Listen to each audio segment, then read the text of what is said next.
Morning बच्चों, class 10th की maths की क्लास में आप सबका स्वागत है। और हम पढ़ रहे थे चैप्टर नंबर 3, दो चर वाले रैखिक समीकरण युग्म। प्रश्न नंबर 3.3 जो है हम लोगों ने स्टार्ट कर दी थी और क्वेश्चन नंबर 2 तक हम लोगों ने प्रश्न हल कर लिए हैं। आज हमें सॉल्व करना है क्वेश्चन नंबर 3 से। तो चलिए देखते हैं क्वेश्चन नंबर 3 हमारा क्या कह रहा है। निम्न समस्याओं में रैखिक समीकरण युग्म बनाइए और उनके हल प्रतिस्थापन विधि के द्वारा ज्ञात कीजिए।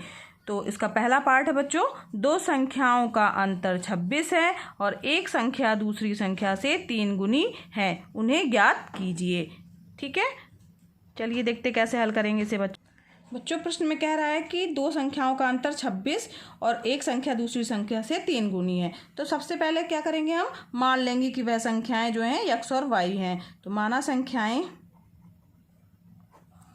x और y हैं। ठीक है, अब प्रश्नानुसार हमारे क्या कह रहा है कि दो संख्याओं का अंतर कितना है 26, यानी x में से y को अगर हम घटाते हैं तो अंतर कितना आएगा 26। और साथ ही साथ ये कह रहा है एक संख्या दूसरी संख्या से 3 गुनी है। तो मान लिया हमने कि x जो है वो y का 3 गुना है, ये हमने माना है। तो अब यहाँ पे हमारे पास दो समीकरण प्राप्त हो गए कि पहला हो गया और ये हो गया दूसरा समीकरण।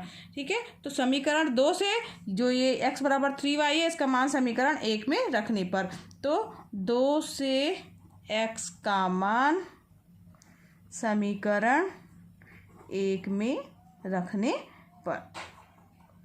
ठीक है, तो अब हम क्या करेंगे, x का मान जो है वो पहले समीकरण में रखेंगे। प्रतिस्थापन विधि में हम लोग यही करते हैं कि किसी भी एक का मान जो है वो ज्ञात करके दूसरे के पदों में और जो हमारा समीकरण दूसरा दिया है उसमें रखते हैं। तो यही प्रक्रिया हमें करनी है इसमें भी बच्चों। तो 3y minus Y equal to 26, यानी 2y बराबर कितना आ गया बच्चों 26। तो y बराबर क्या हो जाएगा 26/2, 2 से कट जाएगा, 2 1 कम 2, 2 3 6, यानी y इक्वल टू कितना आ गया 13। अब y इक्वल टू 13 आ गया तो x का मान क्या होगा, तो x का मान जो है वो जो हमारा समीकरण नंबर 2 आया था इसमें हम y का मान अगर रख देंगे, y की जगह 13 रख देंगे तो हमें x का मान प्राप्त हो जाएगा। तो समीकरण 2 में y का मान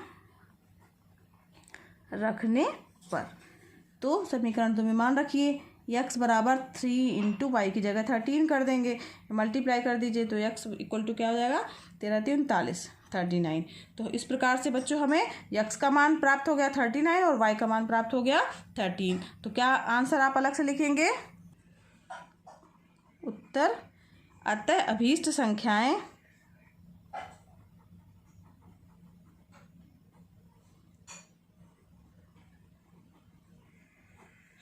39 व 13 है।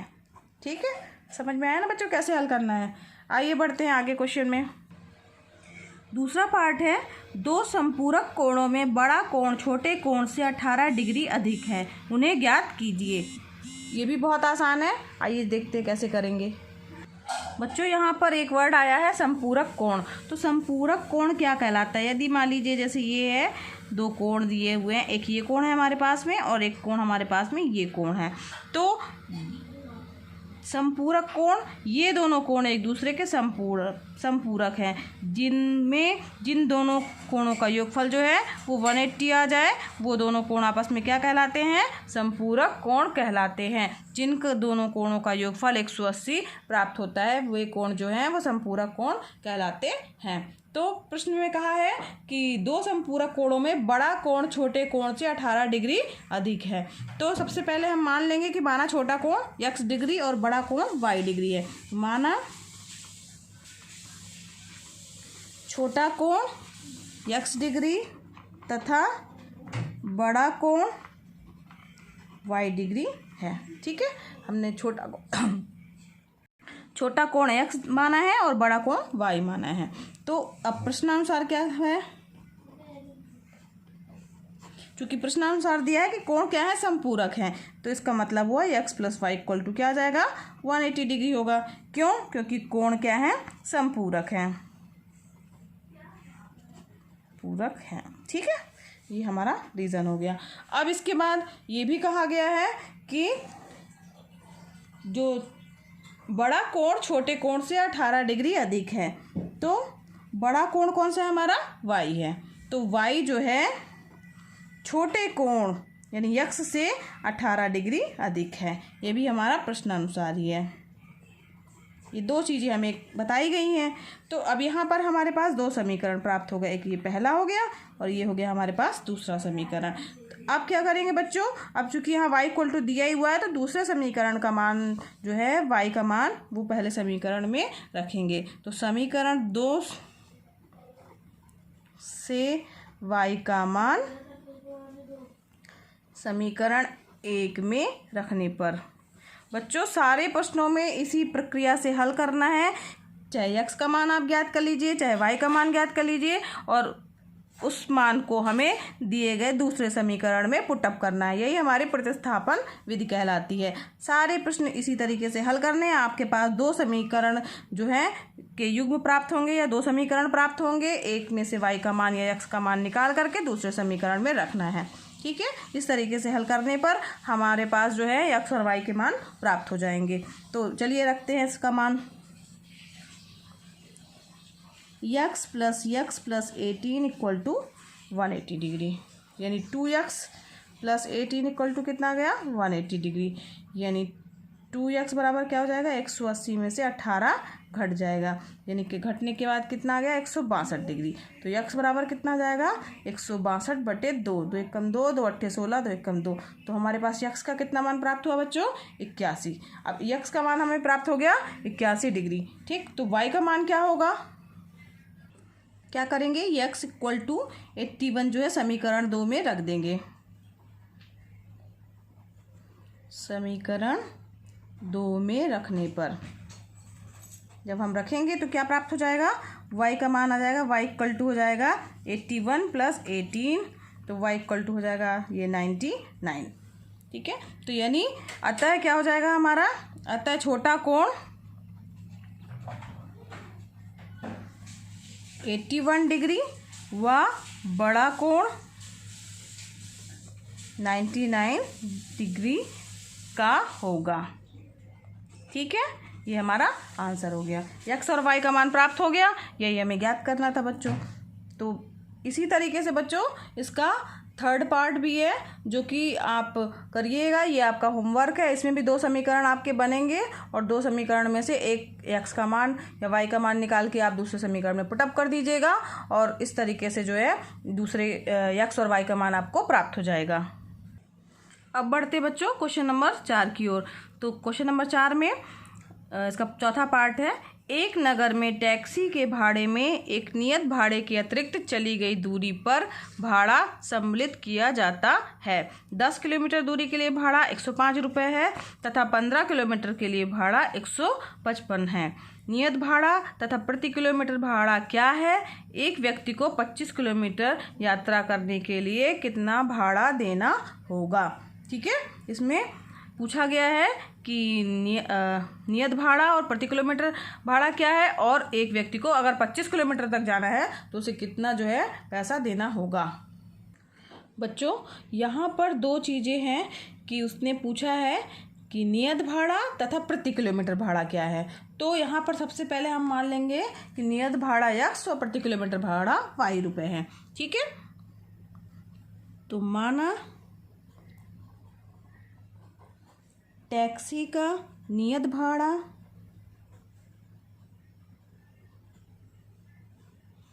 x रुपये व प्रति किलोमीटर भाड़ा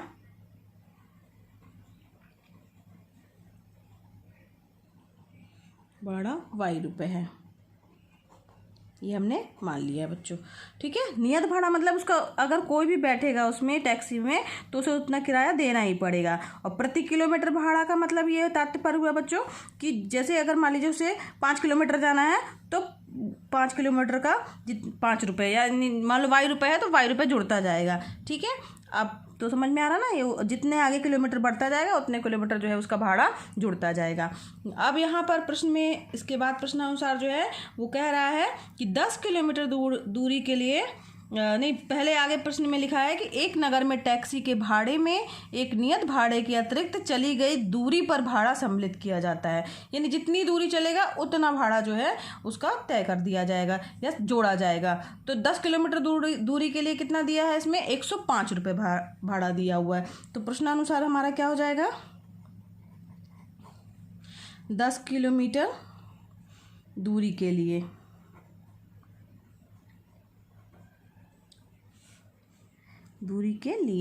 ठीक है। अब 10 किलोमीटर दूरी के लिए तो ये कह रहा है कि जो नियत भाड़ा है वो तो रहेगा ही रहेगा, साथ ही साथ जो है जितने किलोमीटर की दूरी है उतने किलोमीटर का भाड़ा, चूँकि 10 किलोमीटर है तो 10 और इंटू वाई ये सम्मिलित कर दिया जाएगा। और इसका मान दिया हुआ है कितना, 105 रुपये। ठीक है, तो ये हो गया 105 रुपये। तो ये हमारे पास समीकरण क्या बन गया बच्चों, 1। अब इसी तरीके से बच्चों दूसरी चीज़ क्या दी हुई है कि 15 किलोमीटर के लिए भाड़ा 155 रुपये है। फिर प्रश्नानुसार लिखेंगे,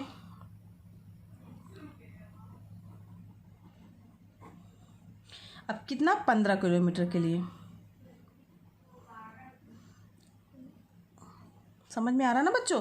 15 किलोमीटर के लिए क्या हो जाएगा, तो यक्स तो हमारा रहेगा क्योंकि दूरी कितनी हमारी 15 किलोमीटर है बच्चों, तो 15 इंटू वाई हो जाएगा। ठीक है, उसमें उसका नियत भाड़ा जो है वो जुड़ जाएगा। और इसका मान कितना दिया हुआ है, 155 रुपये। तो ये हमारे पास समीकरण नंबर 2 प्राप्त हो गया। बस अब हमारे पास 2 समीकरण प्राप्त हो गए हैं। अब हल करने का आपको मेथड पता ही है कैसे करना है। तो अब इसमें से समीकरण 1 जो है हमारा, इसमें से यक्स बराबर क्या ज्ञात कर लेंगे, समीकरण 1 से x बराबर हो जाएगा 105 माइनस 10y। अब इसका मान समीकरण 2 में रख दीजिए। तो समीकरण 2 में x का मान रखने पर, ठीक है, अब रखेंगे मान तो देखते हैं क्या प्राप्त होता है। अब इसका मान रखो, x का मान रख दिया तो x की जगह जहाँ पर x है बच्चों, ये x कहाँ पर है, ये इसका मान रखेंगे, क्या हो जाएगा 105 minus 10y plus 15y equal to 155। ठीक है, अब यहाँ पर हमने केवल x का मान यहाँ पर पुटअप कर दिया, ये वाला। अब क्या हो जाएगा 105, अब यहाँ पे घटेगा कितना जाएगा, प्लस 5y इक्वल टू 155। तो 5y इक्वल टू कितना जाएगा, 155 माइनस 105। तो 5y के बराबर क्या जाएगा, 5y इक्वल टू 50। 155 में से 105 घट जाएगा तो बचेगा 50 हमारे पास में। तो y इक्वल टू कितना जाएगा, 50/5। 5 से कटेगा, 5 एकम 5, 0 आ गया। तो y इक्वल टू कितना आ गया, y का मान हमें कितना प्राप्त हो गया बच्चों, 10। अब y का मान हमें 10 प्राप्त हो गया है तो y का मान जो है वो समीकरण 1 में रख दो। तो समीकरण 1 में y का मान रखने पर तो x क्या हो जाएगा, x प्लस 10 इंटू वाई की जगह 10 हो जाएगा, इक्वल टू 105 दिया हुआ है प्रश्न में। तो x बराबर हो जाएगा 10 गुणे 10 करेंगे 100 आ जाएगा। तो 105 माइनस 100, तो x का मान कितना आ गया, 5। तो इस तरीके से बच्चों हमें x का मान भी पता चल गया और y का मान भी पता चल गया। तो आप उत्तर अलग से लिख दीजिएगा। अतः टैक्सी का नियत भाड़ा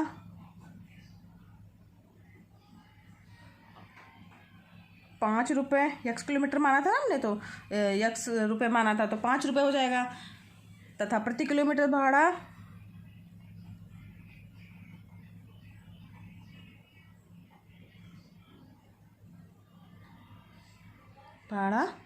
10 रुपये होगा। ठीक है, ये आंसर हो गया आपका। समझ में आया ना बच्चों कैसे हल किया गया है। अब बच्चों इसका 5वां पार्ट कह रहा है कि यदि किसी भिन्न के अंश और हर दोनों में 2 जोड़ दिया जाता है तो वह 9/11 हो जाती है, और यदि अंश और हर में दोनों में 3 जोड़ दिया जाता है तो वह 5/6 हो जाती है। तो वह भिन्न हमें ज्ञात करनी है। तो चलिए इसके लिए थोड़ा सा हिंट दे देते हैं इसको कैसे करना है। अब इसके लिए बच्चों आप मान लीजिएगा कि माना अंश क्या है, x, ठीक है, और तथा हर क्या है, भिन्न है ना, तो अंश और हर होगा, हर y है। तो हमारी संख्या क्या हो जाएगी, जो भिन्न क्या हो जाएगी हमारी, अतः जो भिन्न हो जाएगी, जो हमें ज्ञात करनी है, x अपान वाई हो जाएगी, a अपान वाई ज्ञात करनी है। ठीक है। अब यहाँ पे प्रश्न क्या कह रहा है कि अगर अंश और हर दोनों में 2 जोड़ दिया जाता है तो वो 9/11 हो जाती है, यानी x प्लस 2 और y प्लस 2 इक्वल टू 9/11। और इसके बाद दूसरी चीज़ क्या कह रही है कि यहाँ पर अगर इसका तिर्यक गुणा कर दिया जाएगा, मल्टीप्लाई कर देंगे आप तो आ जाएगा। ठीक है, यहाँ पे इसका मल्टीप्लाई कर दीजिएगा, इसका मल्टीप्लाई कर दीजिएगा। ठीक, अब इसी तब आपको क्या हो जाएगा, एक समीकरण प्राप्त हो जाएगा। ठीक है, इससे समीकरण 1 प्राप्त हो जाएगा। इसके बाद प्रश्न हमारा कह रहा है कि यदि अंश और हर दोनों में 3 जोड़ दिया जाए तो वह 5/6 हो जाती है। तो अंश और हर यानी x प्लस 3 और y प्लस 3 इक्वल टू कितना हो जाएगा, 5/6। ठीक है, तो ये हमारा, इसको भी आप ऐसे मल्टीप्लाई कर देंगे तो इस प्रकार से हमारे पास एक और समीकरण प्राप्त हो जाएगा। तो ये 1 हो जाएगा और इस तरीके से जो प्राप्त होगा आगे समीकरण वो 2 हो जाएगा। अब उसमें से, उन दोनों समीकरण में से किसी भी एक समीकरण से एक का मान ज्ञात करके, यदि मान लीजिए x का मान आपने ज्ञात किया y के पदों में, तो उसको उठा करके जो दूसरा समीकरण होगा उसमें पुटअप कर देना है और हल कर लेना है। तो इस तरीके से आपको x और y का मान ज्ञात हो जाएगा बच्चों। ठीक है, और जो x और y का मान ज्ञात होगा उसको x अपान y कर दीजिएगा, तो वो हमारा क्या हो जाएगा, भिन्न हो जाएगा x अपान y। तो ये आपका होमवर्क है। ठीक है, 5वां वाला। चलिए आइए देखते हैं 6वां क्वेश्चन। बच्चों 6वां है, इसका 6वां और लास्ट पार्ट है। 5 वर्ष बाद जैकब की आयु उसके पुत्र की आयु से 3 गुनी हो जाएगी। 5 वर्ष पूर्व जैकब की आयु उसके पुत्र की आयु की 7 गुनी थी। उसकी वर्तमान आयु क्या है? तो उसमें उसकी वर्तमान आयु को पूछा गया है कि उसकी वर्तमान आयु क्या है। ठीक है, यहाँ पर बच्चों जैकब आया है नाम और क्या आया, उसका पुत्र आया है। तो उसमें हम मान लेंगे जैकब की आयु x और उसके पुत्र की आयु जो है वो y मान लेंगे। बच्चों, माना जैकब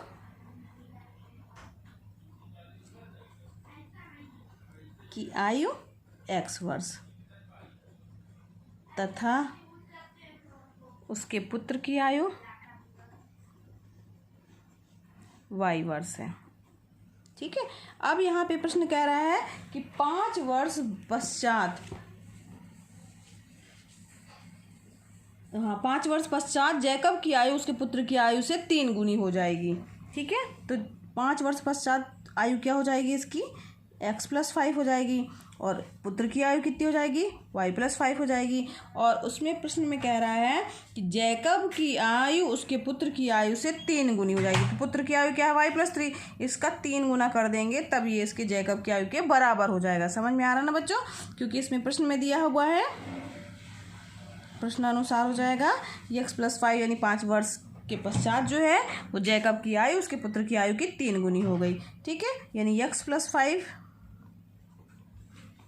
3y प्लस 15, तो x minus 3y equal to हो जाएगा 15 में से 5 गया 10। तो ये हमारे पास समीकरण 1 प्राप्त हो गया। अब इसके बाद क्या कह रहा है, यहाँ पे प्रश्नानुसार यहाँ पे लिख सकते हैं 5 वर्ष पश्चात, 5 वर्ष पश्चात या बाद, है ना। अब यहाँ पे 5 वर्ष पूर्व भी प्रश्न में है कि 5 वर्ष पूर्व जो है वो जैकब की आयु उसके पुत्र की आयु की 7 गुनी थी।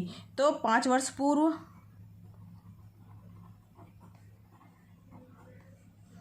पूर्व जो है प्रश्नानुसार क्या कह रहा है, 5 वर्ष पूर्व यानी उसकी वर्तमान आयु x है तो उसमें से 5 घट जाएगा। इसी तरीके से y में से भी 5 घट जाएगा। अब ये कह रहा है कि जैकब की आयु उसके पुत्र की आयु की 7 गुनी थी, तो 7 गुना जब हम कर देंगे तो जैकब की आयु के बराबर हो जाएगी उसके पुत्र की आयु, प्रश्न में जो कह रहा है। तो x माइनस 5 इक्वल टू हो जाएगा 7y माइनस 7 पना 35, यानी x minus 7y equal to हो जाएगा, यहाँ माइनस 35 है, इधर जाएगा प्लस 5 हो जाएगा, तो minus 35 plus 5 equal to minus 30 हो जाएगा, यानी x minus 7y equal to minus 30। ठीक है, तो अब यहाँ पर देखिए बच्चों, यहाँ समीकरण, ये जो हमारा समीकरण क्या हो जाएगा 2। अब समीकरण 1 से जो है वो x का मान जो है उठा करके आप समीकरण 2 में पुटअप कर दीजिए। ठीक, तो अब आप हल कर लेंगे ना। इसके बाद आपको क्या करना है, यहाँ से x का मान क्या आ जाएगा, x इक्वल टू आ जाएगा 3y + 10। अब ये मान आप उठा करके यहाँ पर रख देंगे तो y का मान प्राप्त हो जाएगा बच्चों। और y का मान जब प्राप्त हो जाएगा तो किसी भी एक समीकरण में, जैसे समीकरण 1 में ही अगर y का मान रख देंगे आप तो ये x का मान प्राप्त हो जाएगा। तो इस प्रकार से आपको उनकी आयु जो है x और y यानी कि उनकी वर्तमान आयु जो है वो पता चल जाएगी। ठीक है बच्चों, तो इस प्रकार जो है इसके आगे का आप कर लीजिएगा, बन जाएगा आपसे।